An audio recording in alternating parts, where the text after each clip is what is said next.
Vasudevaya. We invoke this, so invocation to the all-pervading divinity that is present within the hearts of each one of us to guide us toward wisdom and love. Once more.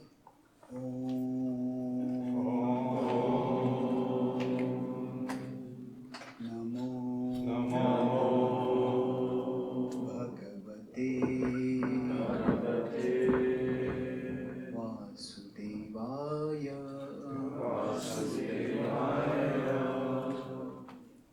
Thank you.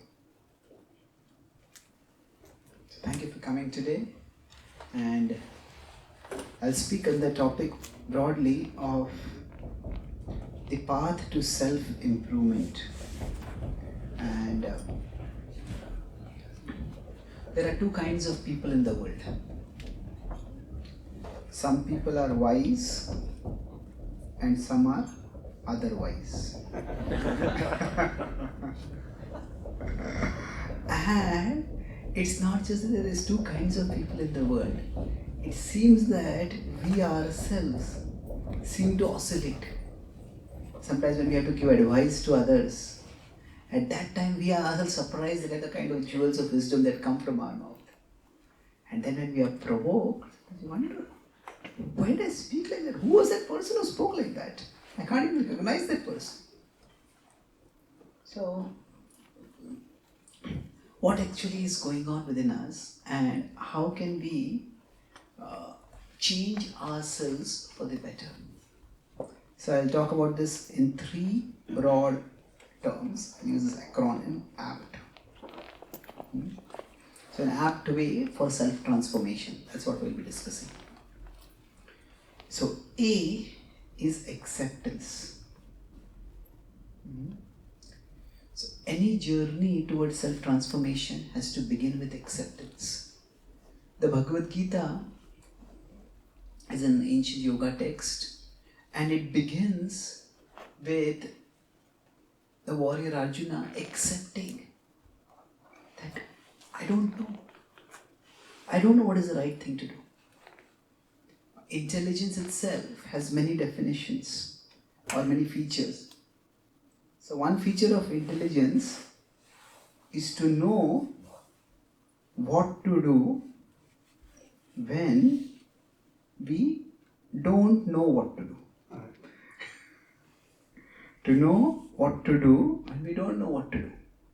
What this means is, suppose we are going on a ride and we come to a particular place where our Google Maps is not really very clear.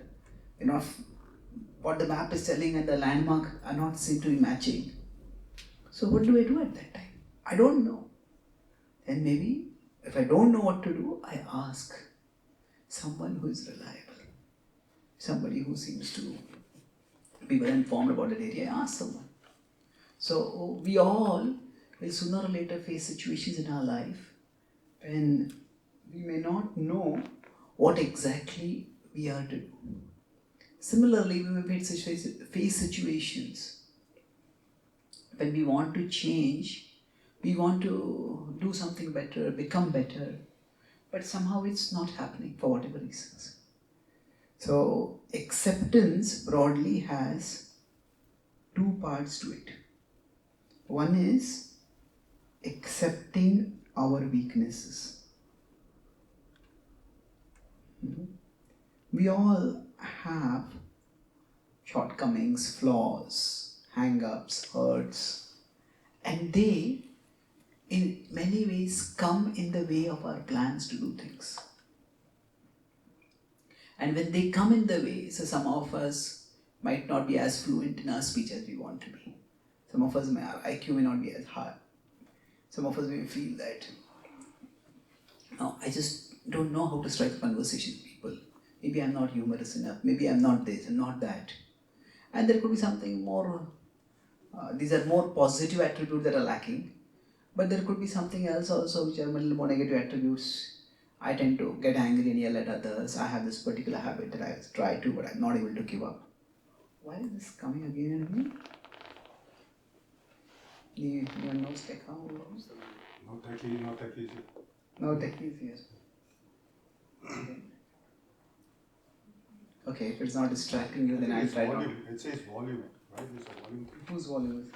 It's the mute button. So that's the.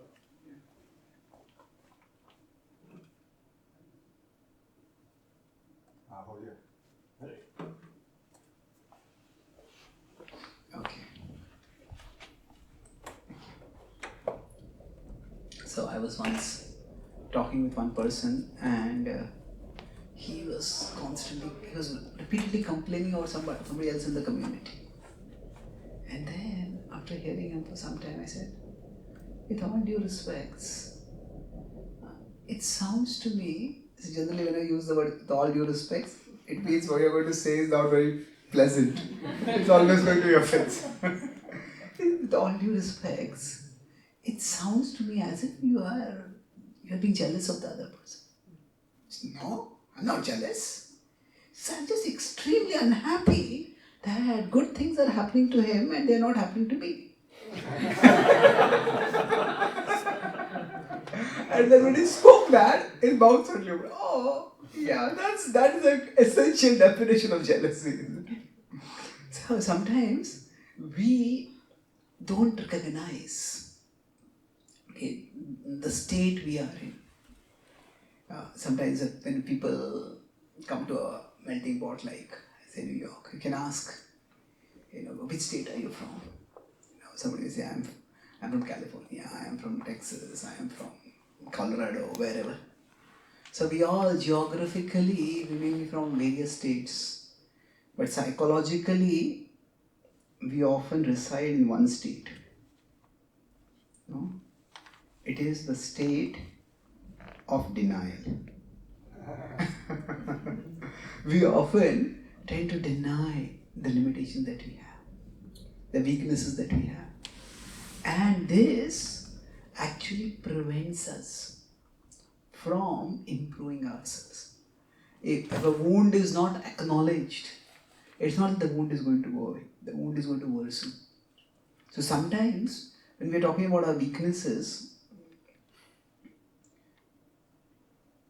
we may take a moral attitude toward them. Oh, if I have this weakness, if I admit this weakness, then people will think I'm a bad person, or maybe I'll start thinking I'm a bad person. So better don't admit it at all. But instead of taking a moral attitude, we can take more like a clinical or medical attitude toward it. Okay, this is an issue and it needs to be addressed. And it's just like if I have a wound. Now, does having a wound make me a bad person? No, I just have a wound, it needs to be treated. So to some extent, if we can perceive our shortcomings, our weaknesses, objectively, from a clinical perspective, then we realize that denying them is only going to damage us. And this becomes easier when we have a more holistic understanding of ourselves. So the yoga text in the Bhagavad Gita explain that our existence is 3 levels. There's the spirit, there's the mind, and there's the body. Now, our body may have some defects. Some of us may feel I'm too short, I'm too tall, I'm too thin, I'm too fat, I'm too dark, I'm too fair. So nobody is practically perfectly satisfied with how they are physically. So we may have some defects. Even our mind may have some deficiencies. So that means, I'm not using deficiency here in the sense of special needs, it's just that we may not be the sharpest person in the room, our IQ may not be that high, or our social skills may not be what we would like them to be. We all can have certain deficiencies. But if we understand that this is the essence of who I am, then what happens is, that means I am not my deficiencies or my defects. I may have them, but I am not them. It is many times when we define ourselves in a particular negative way, that is when things start becoming very damaging. If we look at the way vocabulary has itself changed, say in life we'll always have ups and downs. We say, I've lost. Sometimes we may lose, we try to do something, it doesn't work. It may be in a project, it may be in a relationship, in a particular endeavor. That's understandably saddening. But there is a particular level of analysis over here. But if you say it's further is I am lost. Not just I have lost, but I am lost. And then if you go further down, I am a loser. Now among these three, which do you think is the most damaging? Yeah, to think I am a loser. That is much more damaging. Yeah, we can have losses in our life. Sometimes we may have certain deficiencies or defects which may make us more vulnerable to losing in particular areas. But that does not make us a loser. So this is where, when I talk about the second aspect of one side is accepting our weaknesses, but the other side is accepting ourselves with our weaknesses. This is just as important. Some people who accept their weaknesses, they so thoroughly and totally identify with those weaknesses that they start thinking, because I am like this, I am worthless. So, okay, I have this particular behavior pattern, I have this particular habit. No, I can't give this up, and therefore I am doomed. So either there can be total denial of a particular weakness, or there can be a total identification with that weakness. And both of those can be equally damaging, in different ways. So you could put it like a pendulum, where we deny our weaknesses. That's one extreme. And if we do that, then we will never be, it's like a wound, we'll never be able to heal it. But on the other hand, if somebody has a wound, and then they so totally identify with that wound or that particular disease, some people start thinking, I am the disease. One of my friends is a cancer specialist. This is one of the most damaging things that happens for people who get cancer, especially some stage 3 or some advanced cancer. They start thinking, I am the cancer.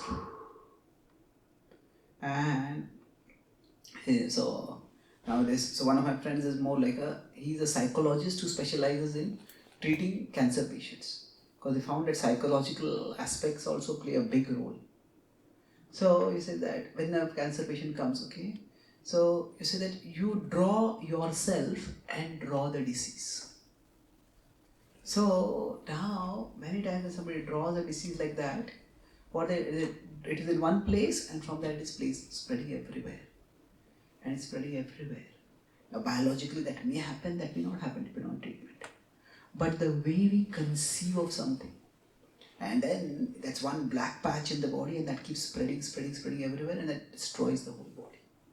So deny our weaknesses is one thing, but the other is reduce ourselves to our weaknesses. This is who I am, and this is who I will always be.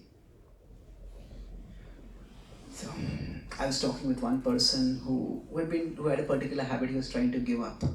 He was not able to give it up. And finally one day he called me. And he said, I've given up. Oh really? And he was sounding very happy, but it was facetiously happy. I said, what did he give up? He says, I have given up the attempt to give up. So he says, if you have given up the attempt to give up, that may be like we are giving up on ourselves. And that is not very healthy. So we can't identify with our weaknesses, we can't deny our weaknesses. That's why I said, in between is what? Accept both. You remember the two things? Sorry? Our weaknesses and? Yes. Accepting ourselves with our weaknesses. That no matter whatever the deficiencies in my body, in my mind, but beyond that, I am a spiritual being. I am pure, I am divine, I am indestructible. That understanding is vital for us to have a steady foundation in facing life's challenges. So that's the first part, acceptance. What is the acronym we were discussing? ACT. ACT, yes, thank you. So now P is persistence. Now persistence means that when we are functioning in life, quite often we seek, maybe we have something unhealthy about us and we seek to give that up.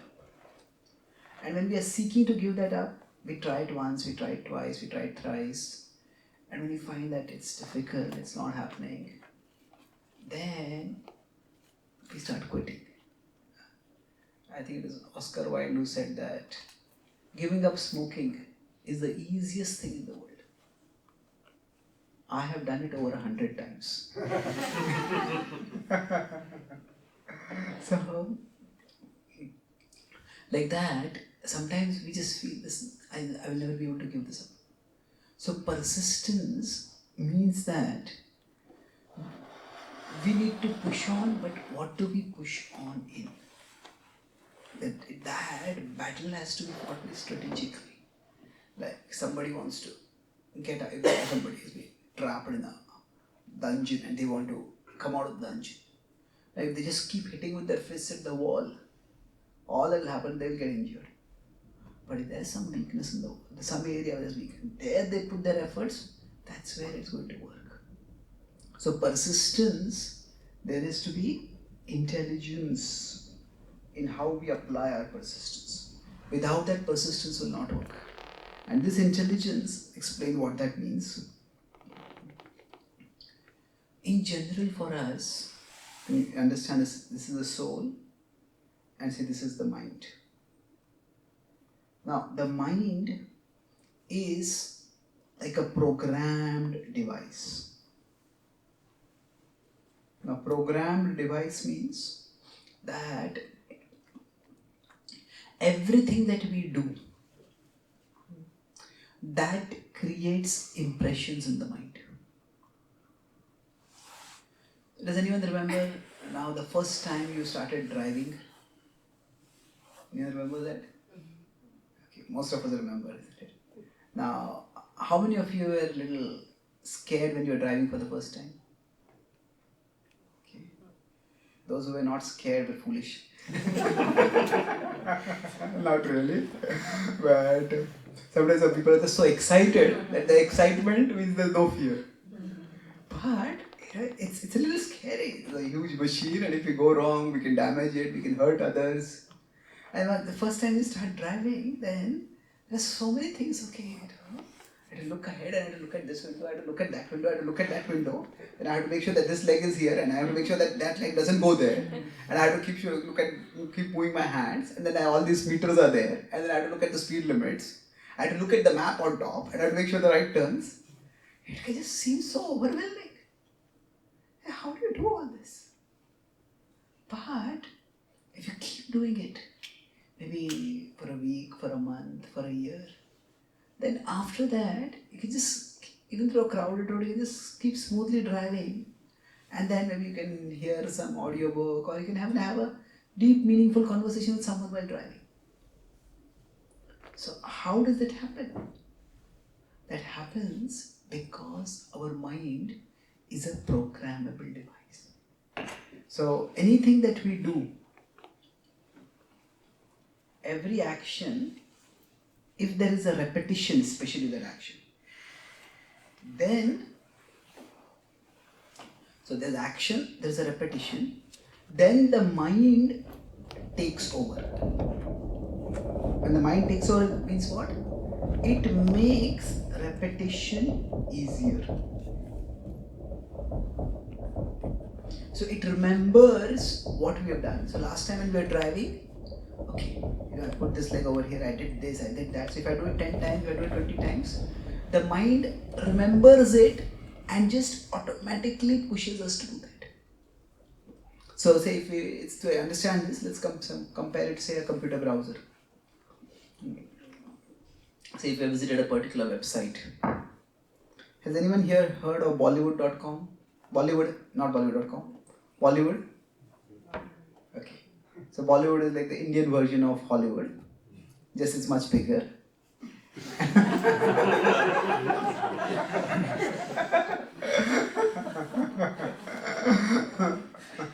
Not in terms of budget, but in terms of the number of movies made, it's much bigger. So suppose somebody has visited a particular website, say Bollywood.com, repeatedly on their phone. Now, after some time, when say as soon as they type B in their browser, what happens? The word comes out. Yeah, Bollywood.com comes as an autocomplete. Now why? The device is simply programmed to make our work easier. So if the device observes that, okay, this is the website you visited again and again, then, okay, I'll make it easier for you. So the mind makes repetition easier. In general, the mind is like this software program, like a browser, which gives us autocomplete of the previously visited sites. Suppose somebody comes for a spiritual talk like this and they hear about the Bhagavad Gita. And they say, okay, this sounds interesting, I want to know about the Bhagavad Gita. And they go into their browser and they want to type Bhagavad Gita. And they type B. And what happens? Immediately Bollywood.com comes. Now, they wanted to go to bhagavad-gita.com, but Bollywood.com came immediately. Now, it's not that the browser is their enemy. It's not that the browser wants to mislead them. No, it is just that because that was the site they had chosen, that's what will now come automatically. So now, the key is if somebody says, no, I don't want Bollywood.com, why did it come? Well, getting angry with the browser is of no use. Maybe in the browser we can just press Control H and delete and the history will go off. But in the mind there is no delete button. So suppose somebody is in stress and that standard way of relieving stress is drinking. So as soon as they are feeling stress, oh, let me go and drink. Now, after some time, when they drink, they have terrible hangovers and then they start realizing this is harming my health, I don't want to become drunk like that. Some people never come to this level of self-awareness. One time, two friends had gone to a party and one of them had drunk heavily. Kept drinking. The other friend said, hey, I think you're drinking a bit too much now. No, I just want to drink. And both of them were staying together. So next morning, this friend who had drunk heavily, he woke up and said, I knew it was a bad idea. So holding his head. And the second friend, see, I told you drinking so much is a bad idea. He said, no, drinking was a great idea. Waking up was a bad idea. So, some people may never come to the level of awareness that say drinking so much is not healthy. But suppose somebody realizes that drinking is not so good. And maybe they decide to find, maybe there's some other way, maybe I can hear some calming music. I like music. Whenever I feel a little stressed, I just hear some music.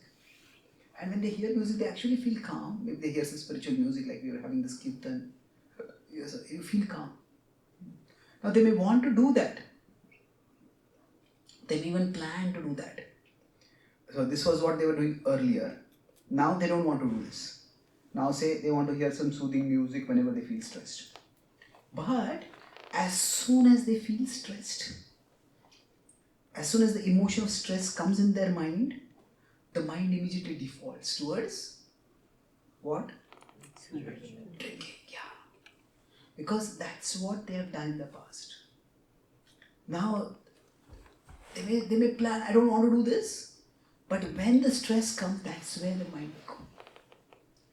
That because the mind is, in one sense, programmed to make our work easier. But sometimes that very programming makes a change tougher for us.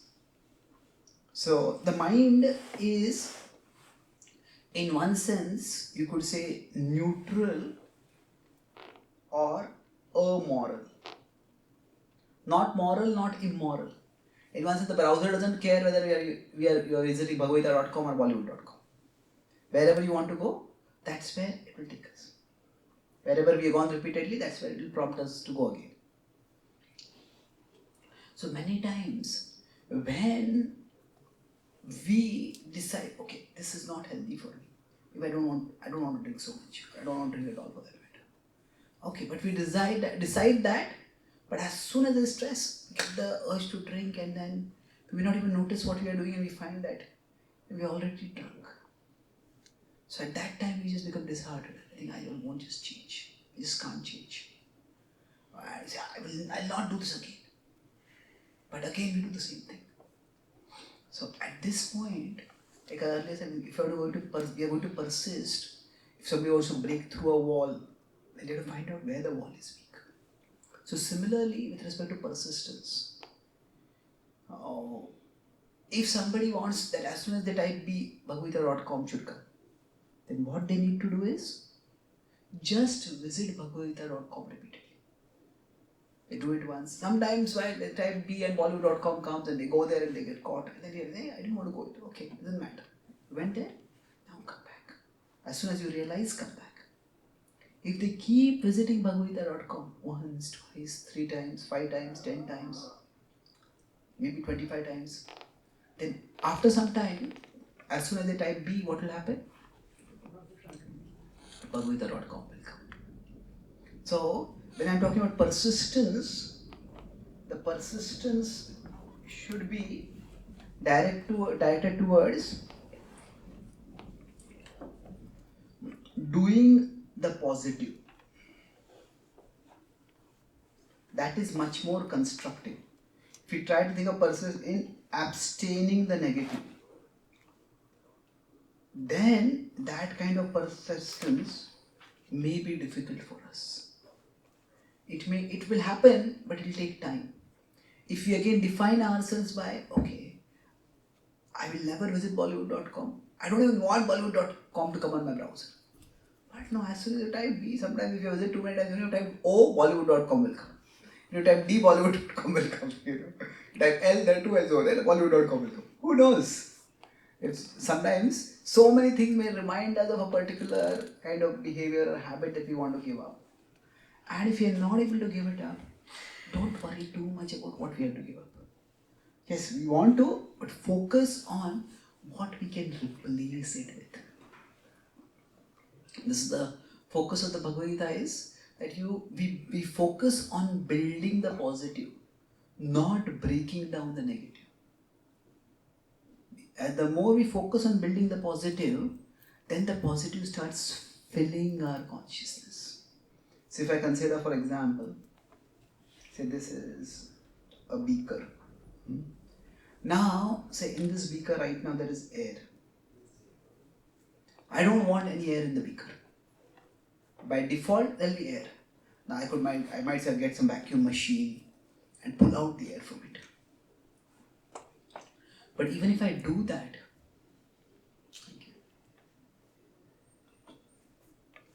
even if I pull it out,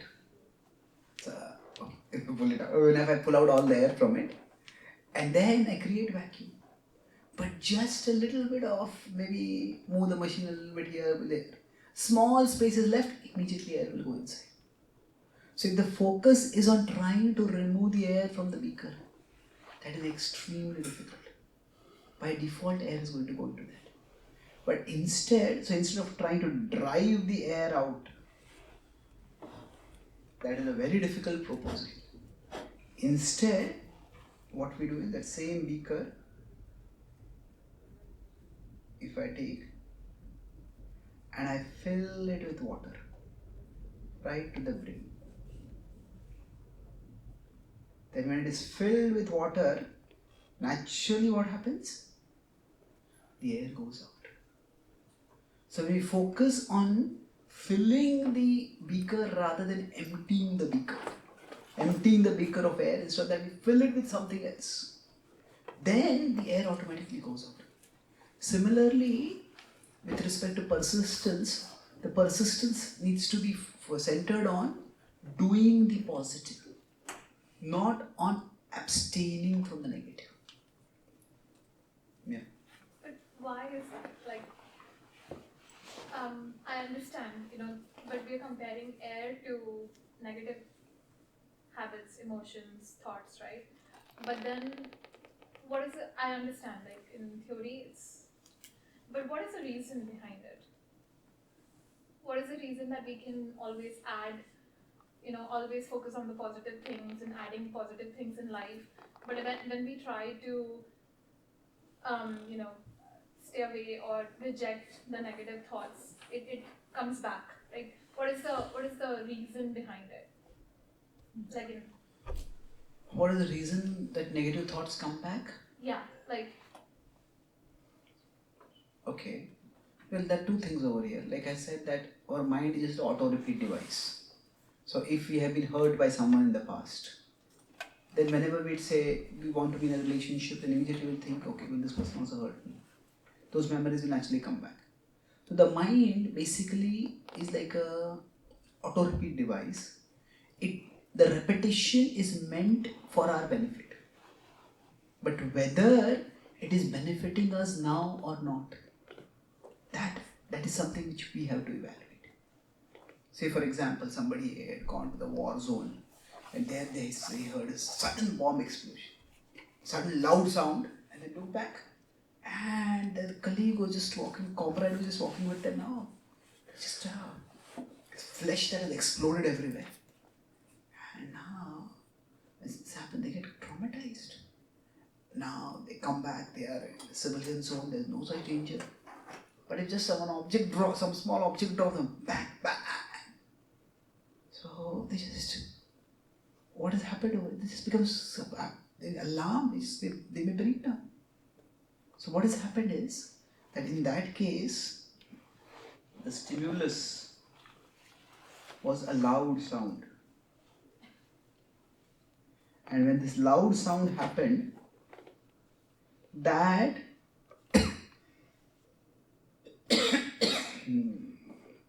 at that time was associated, they had an experience of that. That experience was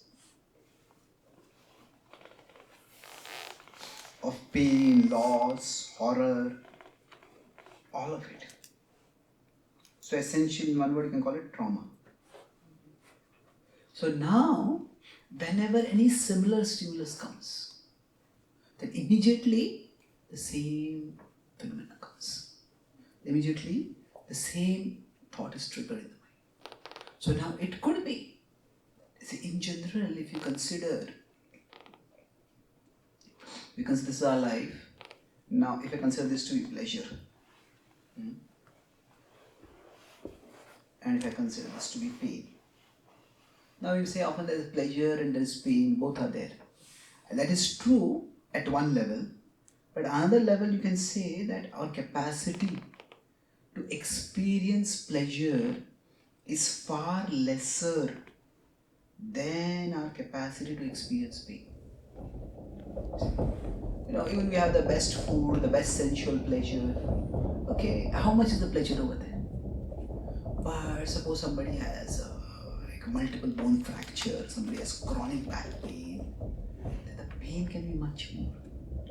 So in one sense, for survival itself, our bodies are designed to be more sensitized to the negative.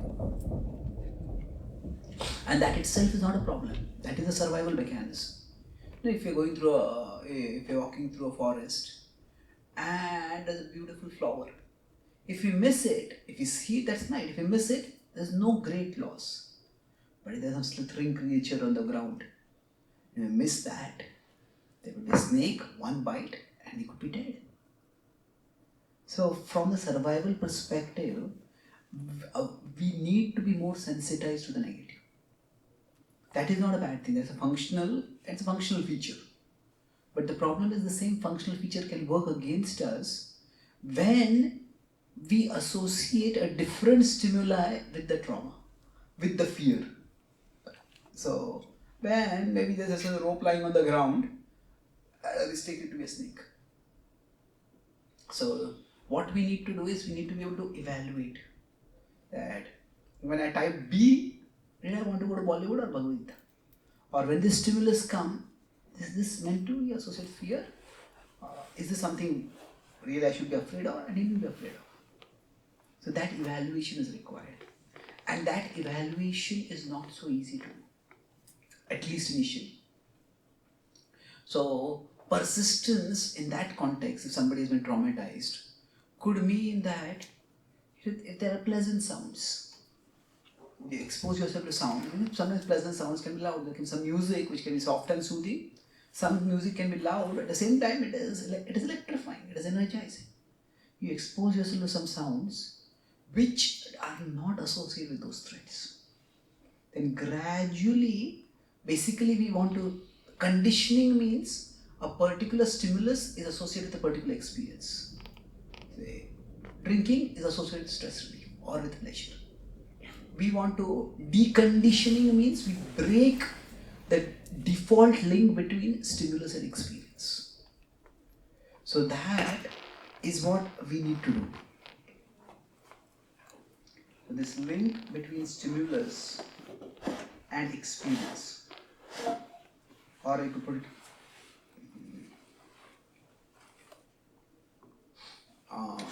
let me put it this way, it's not exactly experience.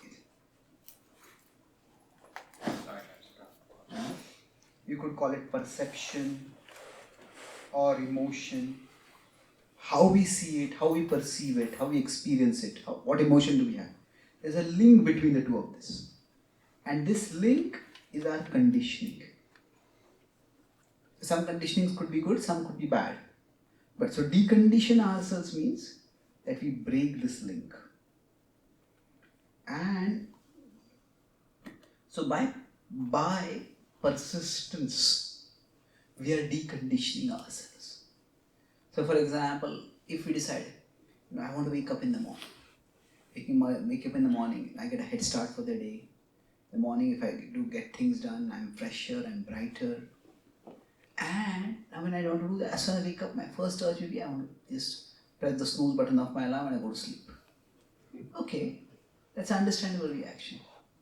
But if I just somehow push myself, wake myself up once and I freshen myself and I feel better, then, okay, waking up means, it's depriving myself of my sleep. It's uncomfortable. I'm going to feel down all day. No, maybe not. So if once we have the opposite experience, then the second time we have the opposite experience, third time we have the different experience, then hey, this is not as bad as I thought. This is actually good. So that's how we decondition ourselves.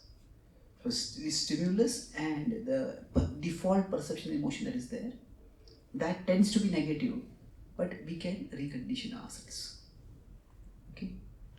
Thank you. So this is persistence. Persistence means that we, rather than focusing on the negative and trying to stop the negative, abstain from the negative, we focus on connecting with the positive, infusing ourselves with the positive. Here by positive and negative, I am simply referring to something which is healthy as compared to unhealthy. Something which is constructive as compared to destructive.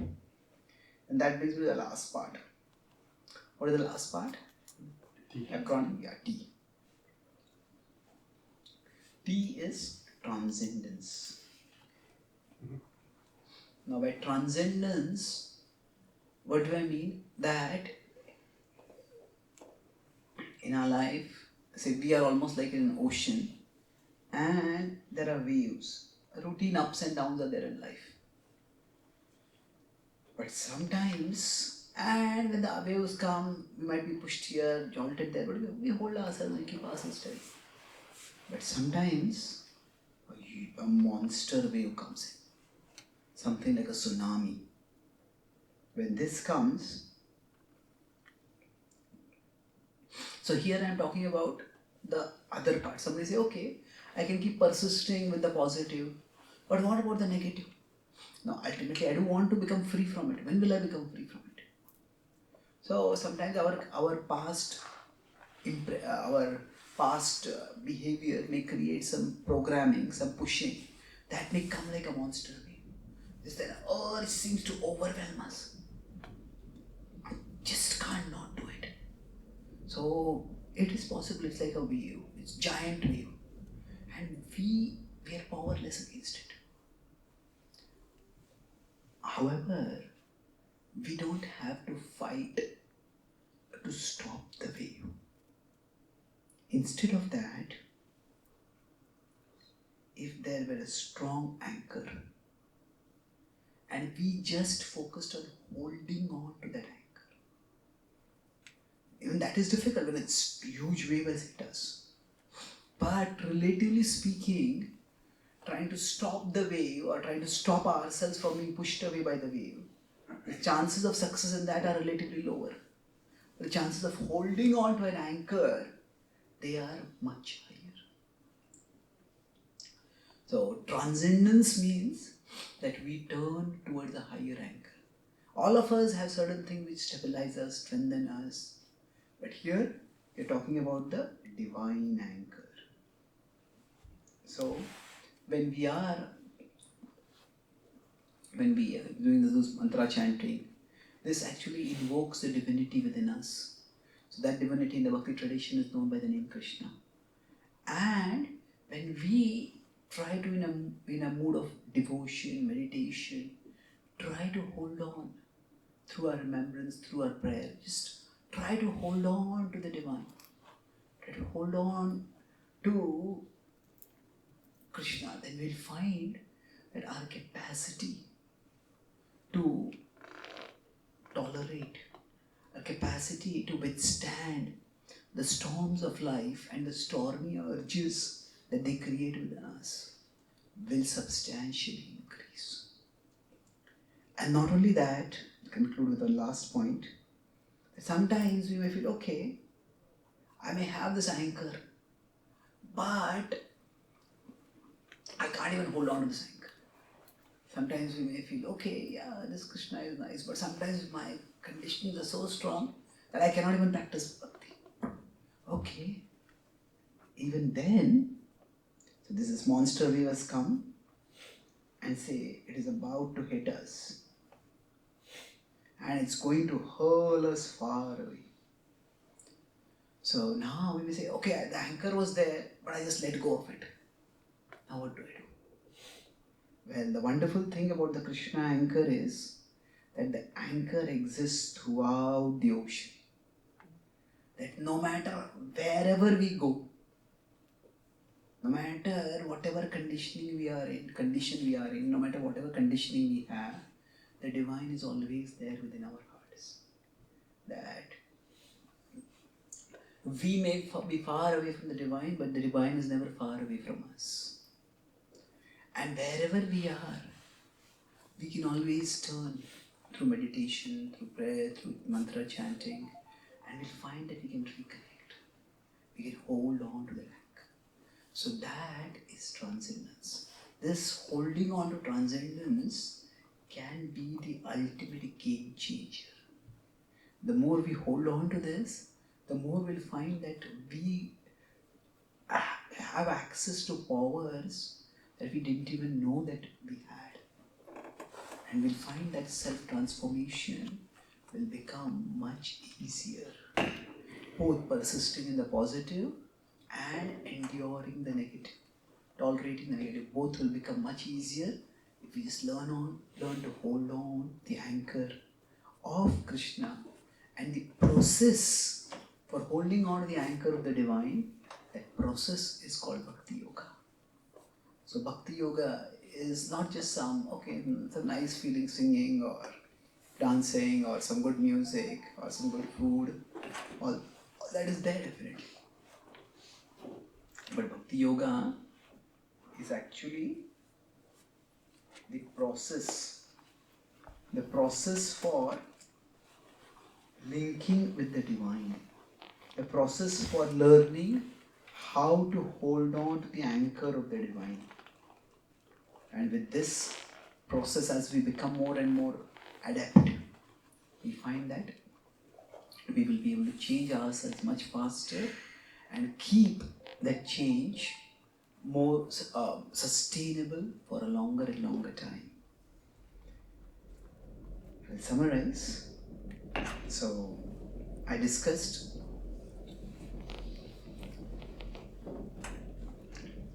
four main points today. We started by discussing about how we all seem to have things that we sometimes want to change. Like we are sometimes wise and sometimes otherwise. So we tend to oscillate between these two, and we would like to change. So for changing, what do we need to do? What are the first point I discussed? 3 points. Acceptance. So acceptance means two things. Instead of denying our weaknesses or reducing ourselves to our weaknesses, what we do is we accept ourselves, we accept our weaknesses, and we accept ourselves with our weaknesses. So it's like this becomes easier when you understand that actually I am not my defects, I am not my deficiencies. I am a spiritual being who exists beyond these. I may have these temporarily, but they do not define me. And the second point was, or the second part of this self-transformation was? Persistence. Yes. So in this case, discussed elaborately about how our mind is like a programmable device. And its programming is actually meant to make our work easier. But sometimes that can make change difficult. So instead of seeing the mind's default behavior as moral, we start seeing it as clinical or mechanical. This is how the mind functions. So what we need to do is, rather than resenting the recurrence of the negative, we focus on creating positive. Just keep repeating the positive. Even if Bollywood.com comes at autocomplete, just go to Bhagavad.com. Just keep repeating the positive. When I feel stressed, okay, try to have spiritual music instead of a drink. Even if you go towards the drink, okay, just come back as soon as we can. And as we keep repeating the positive, then the mind will start prompting us toward the positive over time. And that's how change will become easier. And the last part was transcendence. So we discuss how deconditioning ourselves means breaking the link between stimulus and perception or emotion. But sometimes that particular stimulus may come like a stormy wave, like a giant monster wave, which we just can't resist. At that time, we hold on to the divine as an anchor. And this is the anchor which extends throughout the ocean. So even if we lapse or relapse, still we can always pick ourselves up. And wherever we are, we can reconnect, and from there we resume our journey. In this way, by practicing acceptance, persistence and transcendence, we all can change ourselves into far better versions of ourselves. Thank you very much.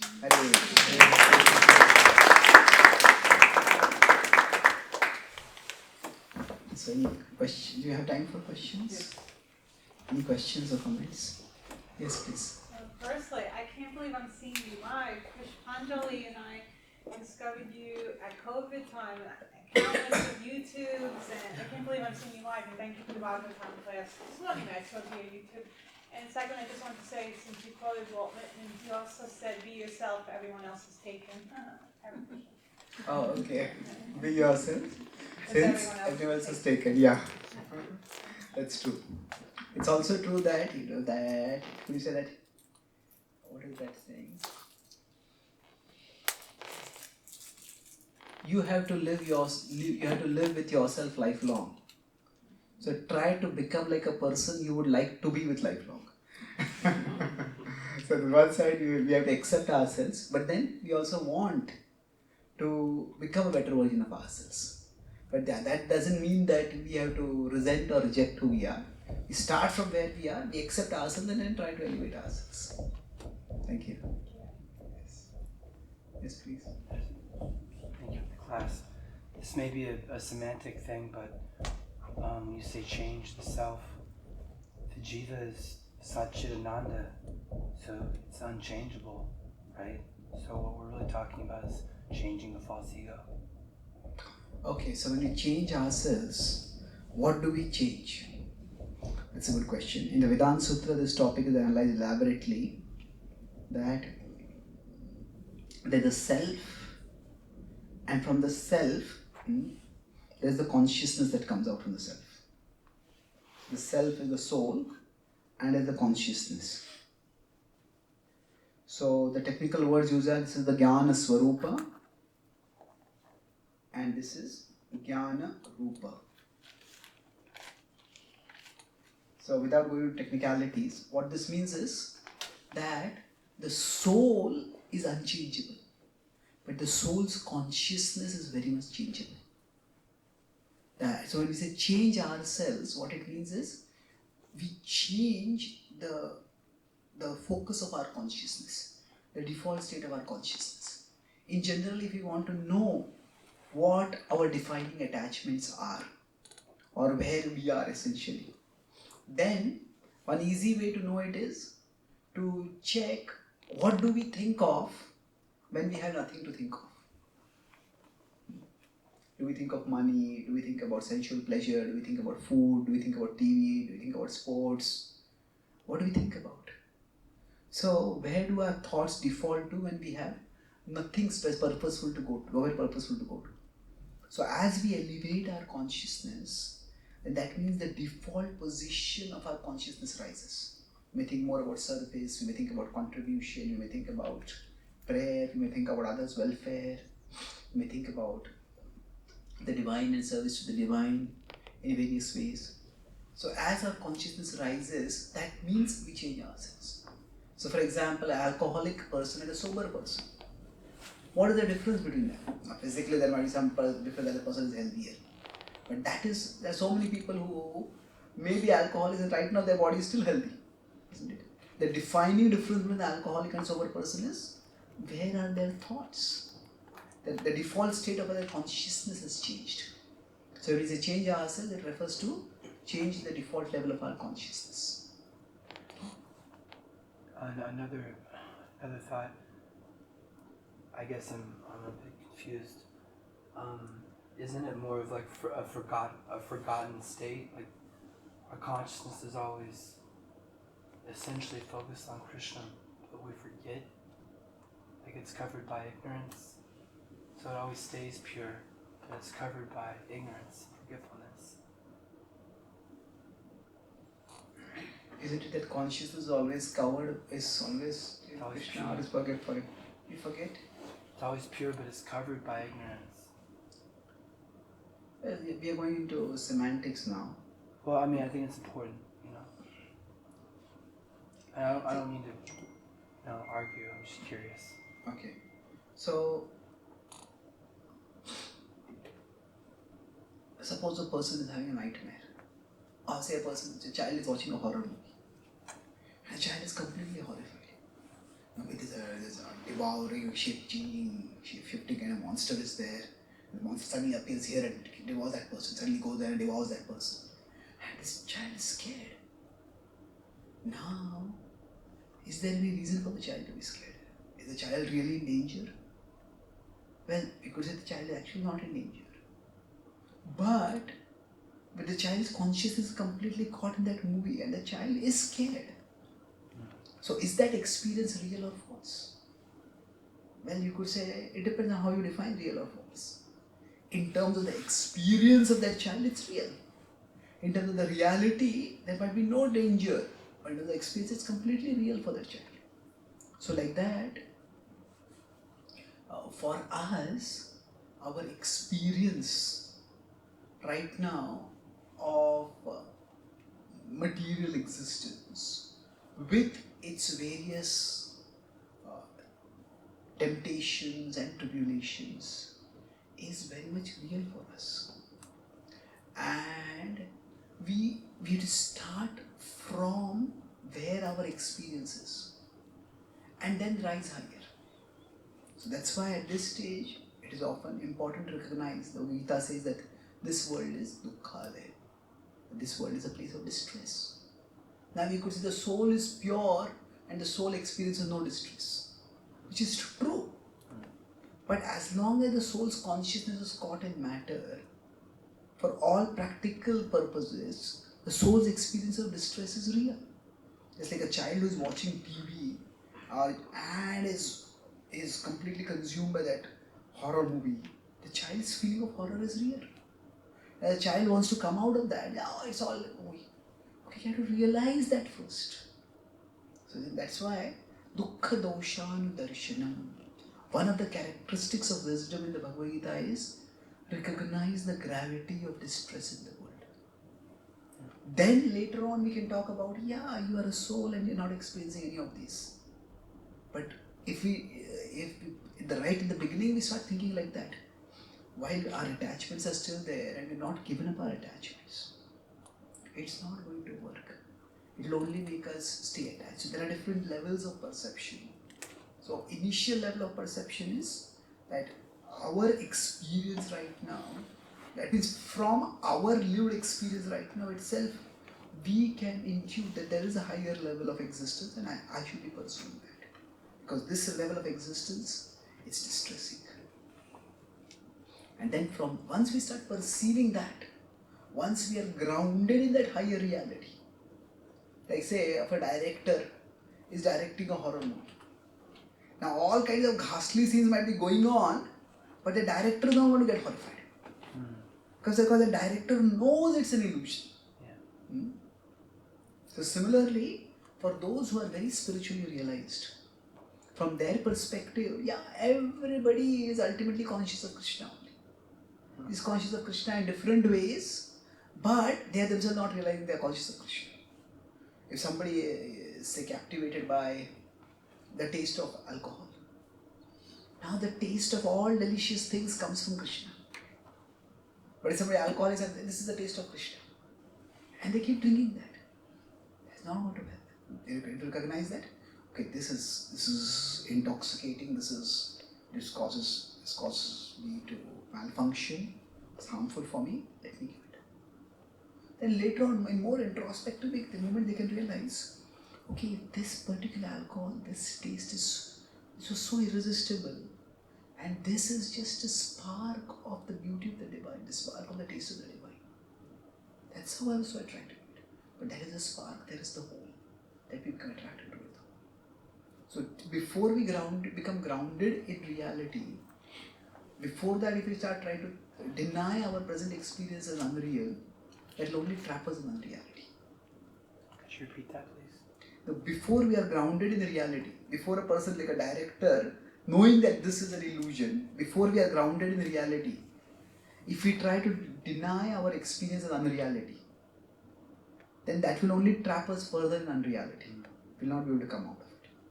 Okay? Thank you. Thank you. Any other question before we stop?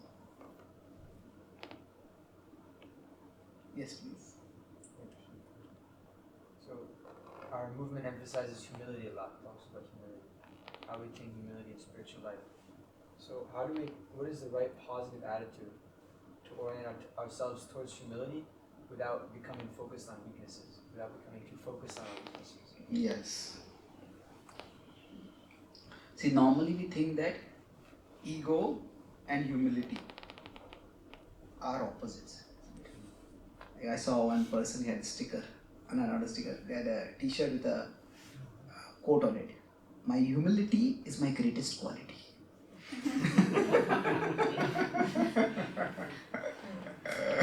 So, if somebody is bragging about the humility, that's ego, that's not humility at all, isn't it? So, generally we would think that the opposite of humility is ego. Well, there is truth to it, but there is also something more to it. You could put it as a pendulum. The one side of it is ego, arrogance, pride. The other side of it is insecurity, inferiority. and in between is humility. So ego is I am everything. I can do everything. Insecurity, inferiority is I am nothing. Whereas humility is I am something, I can do some things. I can't do everything, but that doesn't mean I am nothing and I can't do it. So the whole idea is that we are parts of the divine. Mamayim amsho. So the part means we are something. So in sometimes when we may conflate or equate humility with insecurity or inferiority. And that can be extremely damaging if that happens. Because then we end up becoming our own enemy. Because we are constantly belittling ourselves. The focus of humility is that it is not devaluing ourselves. That is not meant to be the focus of humility. The focus of humility is valuing something bigger than ourselves. That ultimately that bigger reality is Krishna, is the divine. When Srila Prabhupada came to America, he did say that, he said that the fallen insignificant beggar A.C. Gupta also. But when Prabhupada was meeting new people, talking about Krishna, he was not telling, I am fallen. No, he was talking about Krishna, about the divine, and telling them about the divine. That means the whole point of humility is, I am not so important that I have to be thinking about myself constantly. There are bigger and better things to think about. Now I can think about myself constantly by thinking how great I am, how wonderful I am. Or I can think about myself constantly by thinking how dreadful I am, how small I am. Well, both are in one sense, they are two sides of the same coin. See, when you say, I said these are like pendulum, if you consider, on one side is ego, the other side of the same coin, if you consider that this is the coin, the other side is insecurity. And in both of these there is the same coin, the coin of self-centeredness. So I am thinking too much about myself, either how good I am or how bad I am. Well, I am what I am, and I can still be of some service to Krishna. That is humility. Okay. So thank you very much for your thoughtful participation and questions.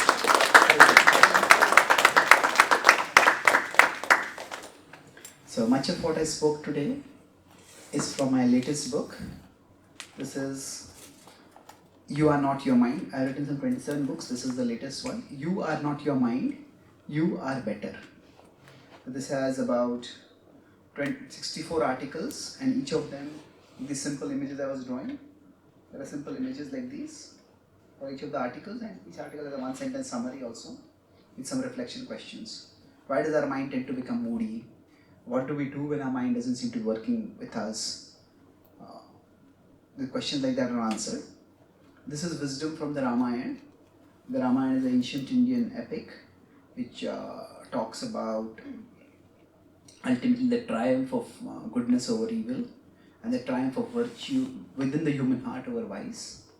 And there are about 20 stories from the Ramayana which are narrated, and life lessons from them that are drawn about relationships, about when to trust someone, when to forgive, when to not forgive, how to go ahead in our life in various relational decisions. There's guidance for that, life lessons for that extent in those subjects given in this book. And these are 365 quotes inspired by the Bhagavad Gita.